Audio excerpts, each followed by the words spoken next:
In this video, I am going to teach you how to use the Gantt chart in ClickUp so you can manage your tasks and timelines better. Stay until the end to make your project planning easier. Let's get started.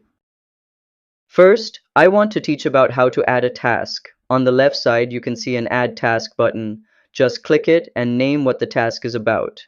This will create your task inside the Gantt chart view. You can put a due date and start date, and also set the status of the task you added. This keeps your tasks organized and scheduled properly.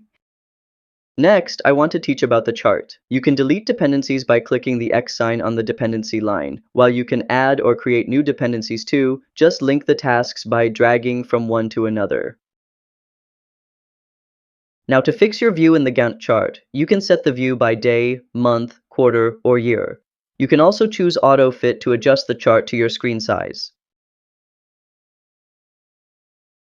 Now you can sort and filter your Gantt chart depending on your preference. For this video, I will filter it based on the status of each task. You can also change the layout option by clicking Customize View, then Layout Options. Here, you can enable or disable different layout features. For this video, I will turn on critical path and slack time to see the longest timeline in my chart. Once the chart turns red, it means that is the critical path for your project. And that's how you use the Gantt chart in ClickUp.